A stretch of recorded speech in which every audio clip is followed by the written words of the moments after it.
I wanted to speak to that. Go ahead. Thank you, Jen. It sounds like you guys are blaming Putin for the increase in gas prices recently, but weren't gas prices going up anyway because of post-pandemic supply chain issues?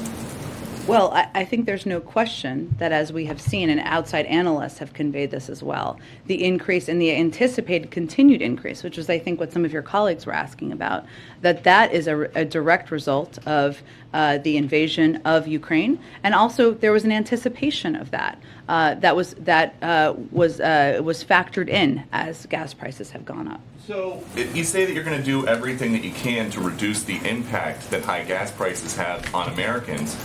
We're asking other countries to think about maybe pumping more oil.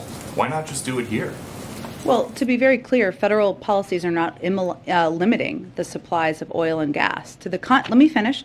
Let me finish. An executive order his Peter, first week that halted new oil and gas. Let me give you the facts here, and I know that can be inconvenient, but I think they're important in this moment. To the contrary, we have been clear that in the short term, supply must keep up with the demand.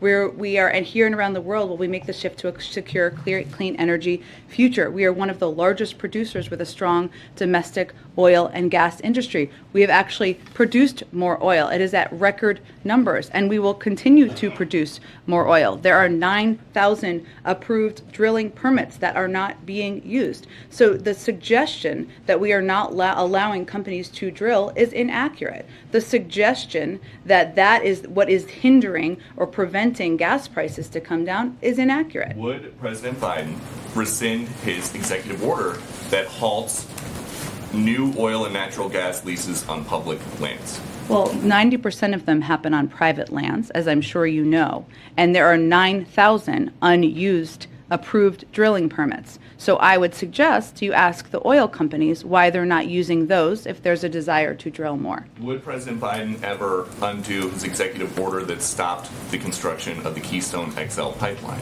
Are you suggesting that would solve the gas prices issue? Well, do you think that would maybe affect prices faster than getting the whole country off of fossil fuels? I actually don't think it would. The Keystone was not an oil field.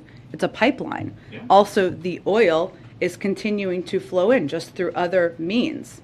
So it actually would have nothing to do with the current supply imbalance. So gas prices are approaching an all-time high per gallon. How high would they have to get before President Biden would say, I'm going to set aside my ambitious climate goals and just increase domestic oil production, get the producers to drill more here, and we can address the fossil fuel future later? Well, again, Peter, the U.S. produced more oil this past year than in President Trump's first year. Next year, according to the Department of Energy, we will produce more oil than ever before. Those are the facts in terms of oil production. And again, right now there are 9,000 unused approved permits to drill onshore. So I think you're misidentifying what the actual issue is. But if we're looking to the future and what we can do to prevent this from being a challenge in future crises, the best thing we can do is reduce our dependence on fossil fuels and foreign oil, because that will help us have a reliable source of energy so that we're not worried about gas prices going up because of the whims of a foreign dictator. Right, and you guys think that asking Saudi Arabia or Venezuela or Iran is reducing our dependence on foreign oil?